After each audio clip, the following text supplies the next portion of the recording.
नमस्कार दोस्तों, स्वागत है आपका मेंस वैल्यू एडिशन प्रोटोकॉल पे, जहां पे मैं दो क्वेश्चंस मेंस के डेली बेसिस पे डिस्कस करता हूं। कल का वीडियो ना आने के लिए मैं क्षमा चाहता हूं। हमारे स्टूडियो के अंदर कुछ टेक्निकल इशू होने की वजह से कल मैं वीडियो नहीं बना पाया, लेकिन आज मैं वीडियो बना रहा हूं। इस पूरे प्रोसेस को समझाता हूं कि हम मेंस वैल्यू एडिशन प्रोटोकॉल को फॉलो कैसे करते हैं। दोस्तों, मेरा टेलीग्राम ग्रुप है एक, जिसको आप ज्वाइन कर सकते हैं। टेलीग्राम चैनल का नाम है RAINAHINA05। इस पे मैं डेली दो क्वेश्चंस शेयर करता हूं। Now I have started sharing this questions at a time of 6 PM in the evening, ताकि आप लोग पढ़ाई वगैरह करके अपनी आंसर राइटिंग की प्रैक्टिस को कर सके। और इस पर्टिकुलर क्वेश्चन का आंसर देने वाले बहुत सारे स्टूडेंट्स को मैं उस ग्रुप पे वॉइस फीडबैक भी देता हूं, और फिर अगले दिन आके इस क्वेश्चन को डिस्कस करता हूं। आज का जो क्वेश्चन है वो जीएस पेपर 2 से है। अगर आप मेरे ग्रुप पे जाएंगे तो वहां पे आपको स्केड्यूल मिल जाएगा, और मंडे से लेकर फ्राइडे तक का स्केड्यूल, जिसमें आपको पता होगा कौन से दिन कौन से टॉपिक में से सवाल आएगा। ये तो रही बात हमारे टेलीग्राम चैनल की। लेकिन अगर आप मेरे साथ मेंटरशिप प्रोग्राम ज्वाइन करना चाहते हो, मेंस 2026 की तैयारी अपने नेक्स्ट 75 डेज बिल्कुल फोकस्ड तरीके से देना चाहते हो, तो हमारा मेंस मेंटरशिप बैच स्टार्ट हो चुका है। इसमें subject wise previous year question decoding sessions के साथ साथ daily answer writing practice session start होने वाले हैं कल से। तो जरूर इसको ज्वाइन करिएगा, और 1:1 मेंटरशिप के थ्रू आप अपने आंसर्स को इंप्रूव कर सकते हैं ऑन अ रेगुलर बेसिस। ठीक है, और इसी चीज को करने के लिए हमारे साथ we have also a ranker with us. Next by tomorrow she will have a session. कल उनका सेशन होगा शाम 4 बजे। उसका रजिस्ट्रेशन का लिंक भी आपको डिस्क्रिप्शन में लगा दिया जाएगा। हमारी वेबसाइट पे जाइएगा, उसे देखिएगा।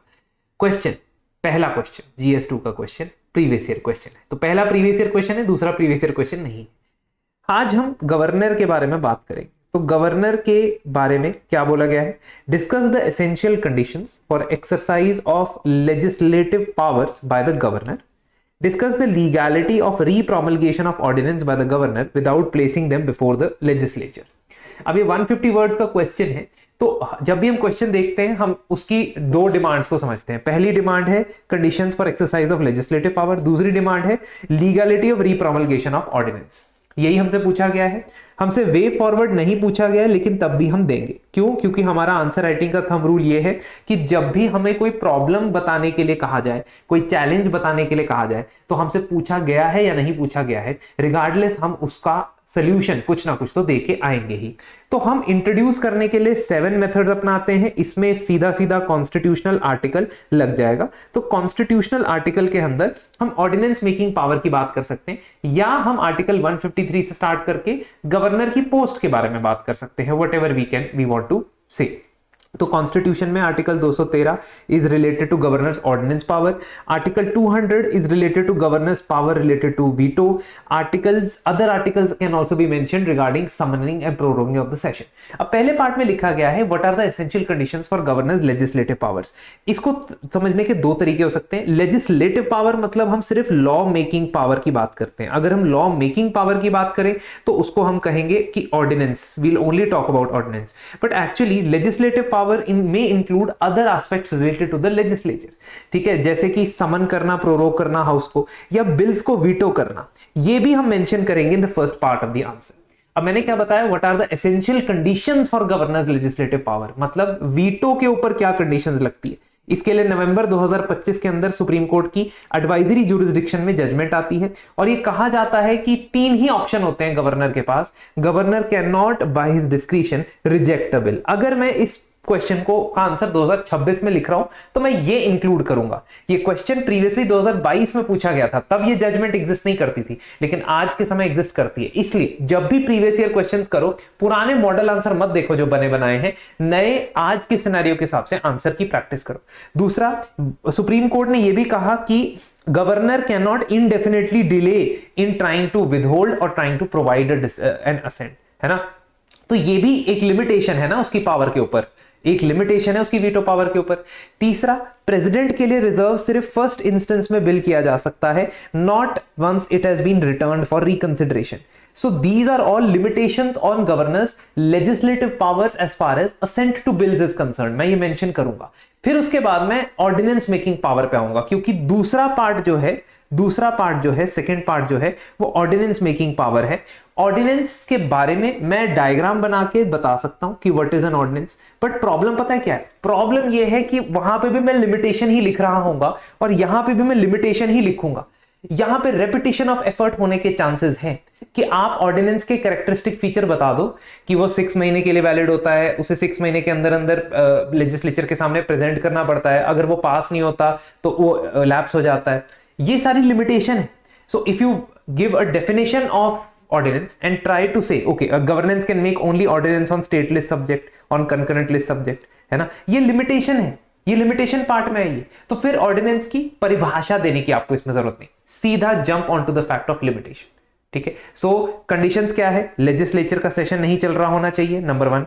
Governor must be satisfied that immediate action is needed, number 2. It must be laid before legislature when it reconvenes. It lapses 6 weeks of reassembly unless approved. ठीक है, तो ये limitations। अब कई लोग क्या लिखेंगे? Governor can not amend the constitution using ordinance. This is not a valid restriction, क्योंकि हमें पता है कि गवर्नर के पास कभी भी कॉन्स्टिट्यूशन अमेंड करने की पावर नहीं हो सकती, स्टेट लेजिस्लेचर के पास भी कॉन्स्टिट्यूशन अमेंड करने की पावर नहीं हो सकती। तो लिमिटेशन लिखनी है तो रेलेवेंट लिखनी है, जबरदस्ती की नहीं। दूसरा point, satisfaction of the governor is justifiable, justiciable. That mean supreme court ये देख सकता है कि क्या यहां पे गवर्नर को ऑर्डिनेंस पास करने की जरूरत थी, इतनी कोई इमरजेंसी सिचुएशन थी, या वेट किया जा सकता था सेशन के समन होने का। This is also a limitation. तो यहां पे second part of the question talks about ordinance, it also talks about legality of repromulgation. इसमें हमारे पास 2 जजमेंट है, D C Wadhwa versus state of Bihar और Krishna Kumar versus state of Bihar. दोनों में ये कहा गया कि सुप्रीम कोर्ट के द्वारा कि repromulgation of ordinance is a fraud on the constitution. ये कहा गया कि ये फ्रॉड है कॉन्स्टिट्यूशन के ऊपर। सेम ही टॉपिक को लेकर, सेम ही सब्जेक्ट को लेकर मैं बार बार 6-6 महीने बाद नया नया ऑर्डिनेंस, फ्रेश ऑर्डिनेंस पास करता रहूं और उसको पार्लियामेंट के लेजिस्लेचर के पास ना लेके जाऊं, तो ये कॉन्स्टिट्यूशन पे फ्रॉड है। Why? Because it violets the principle of separation of powers, it violates the chain of accountability. Why chain of accountability? See, I'm using these keywords which you can use in your answer. Chain of accountability क्या होता है? मैं एक member of parliament को elect करता हूं, वो member of parliament चुनाव जीतता है, मेंबर ऑफ पार्लियामेंट जाके पार्लियामेंट का हिस्सा बनता है। वैसे ही लेजिस्लेचर में, स्टेट लेवल पे लेजिस्लेचर, विधायक। अगर ये लोग कानून नहीं बनाएंगे मेरे लिए और गवर्नर कानून बनाता जाएगा, और जो गवर्नर जिसको मैंने इलेक्ट नहीं किया है बल्कि वो सेंटर के द्वारा अपॉइंट किया गया, तो चेन ऑफ अकाउंटेबिलिटी टूट जाएगी। यही चीज आपने यहां पे बतानी है। अगर आप इस सेपरेशन ऑफ पावर और चेन ऑफ अकाउंटेबिलिटी की बात करते हो तो आपको जरूर एक्स्ट्रा मार्क्स मिलेंगे। So ultimately what we will say that the governor's legislative powers is constitutionally bounded and the governor must respect the constitutional morality. ये क्यों मैंने इंट्रोड्यूस किया?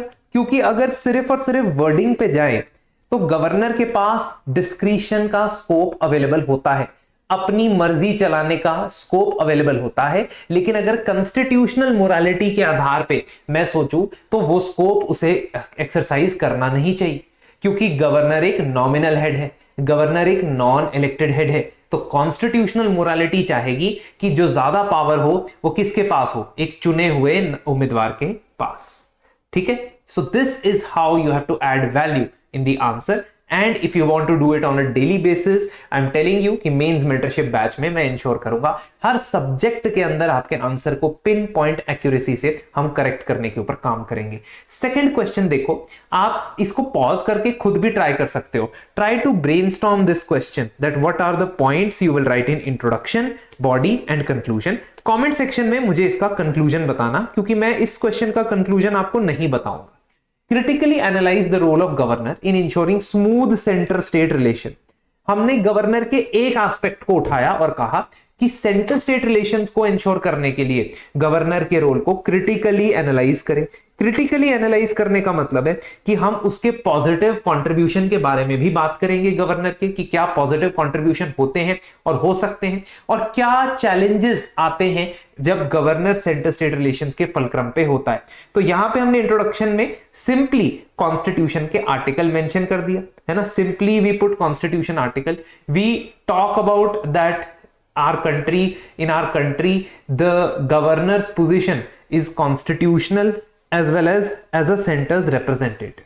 ठीक है, तो इसीलिए ये काफी सेंसिटिव पोजीशन है, इसीलिए ये काफी सेंसिटिव पोजीशन है। तो पहले हम कंस्ट्रक्टिव पॉइंट्स बताएंगे कि हाँ भाई, as a neutral umpire, as a constitutional head, the governor has the responsibility to summon and prorogue the session, ठीक है, ताकि कानून पास हो सके उन सब्जेक्ट्स पे जो स्टेट लिस्ट के सब्जेक्ट हैं या कंकरेंट लिस्ट के सब्जेक्ट हैं।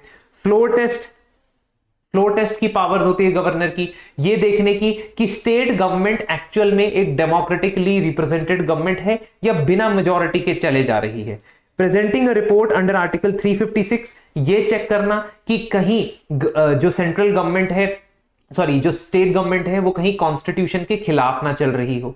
स्पेशल रिस्पॉन्सिबिलिटीज होती है गवर्नर के पास इन एरियाज में, Nagaland, Mizoram, Sikkim, Arunachal, scheduled areas under 5th schedule, so that these areas of tribal population are protected and concerned or governed accordingly।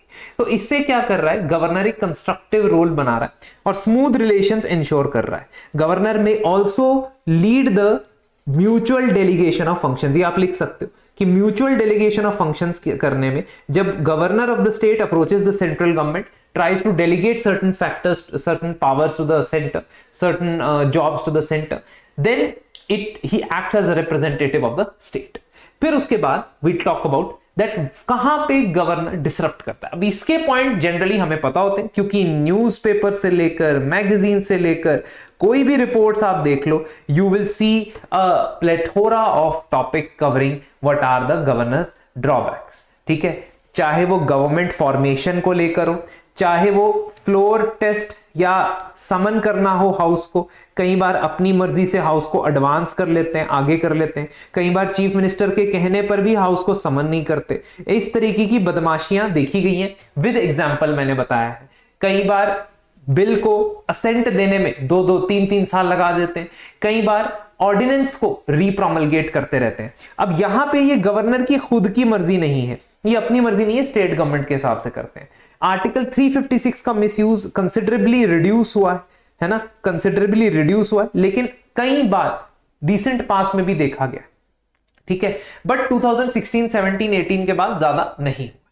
कौन से रिफॉर्म्स चाहिए ये बताना जरूरी है, भले ही उसने हमसे पूछा या नहीं, he or she has not asked in the question to give reforms, but because it is a 250 word answer, because we have criticized a particular official constitutional position, we need to put some recommendations, जिसमें Sarkaria commission की recommendation, Punchhi commission की recommendation और president के supreme court के advisory opinion, इन सभी को हम list down करेंगे। जो आप पीडीएफ डाउनलोड करोगे उसमें ये सारे रिकमेंडेशन लिखे। मेरा पर्पस आपको रिकमेंडेशंस रटवाना नहीं है, ये जनरली आप पढ़ते हो अपने पॉलिटी गवर्नेंस की तैयारी में, लेकिन इसको कहां अप्लाई करना है, कैसे अप्लाई करना है, ये जरूरी है। क्योंकि इधर अगर आप बिना वे फॉरवर्ड या रिकमेंडेशंस दिए चले गए तो आपको डिसएडवांटेज है। दूसरा candidate definitely 2/3 of the page, last page जो है उसके आंसर का 2/3 ऑफ द पेज वो इस पे लगा रहा है कि what are the recommendations to improve और enhance the role of governor. अब मुझे आप कंक्लूजन बताओगे कमेंट सेक्शन में, मैं बेस्ट कंक्लूजन को अगले वीडियो के पहले इनिशियल स्टेटमेंट में डिस्कस करूंगा। रोज मेरे साथ जुड़ो, मैं 2-2 क्वेश्चन रोज करवाता हूं, वॉइस फीडबैक भी देता हूं। लेकिन अगर आपको डेली आंसर राइटिंग की रिगरस प्रैक्टिस मेरे साथ करनी है, ये 1-1, 2-2 क्वेश्चन नहीं बल्कि 5-5, 6-6 क्वेश्चन डेली बेसिस पे, टेस्ट वीकली बेसिस पे और प्रीवियस ईयर क्वेश्चंस के ऊपर आधारित अपने सिलेबस को कवर करना है with in given span of time, तो मेंस मेंटरशिप प्रोग्राम स्टार्ट हो चुका है। धन्यवाद, मिलते हैं आपसे कल और आप मुझे कंक्लूजन बताइए कमेंट सेक्शन।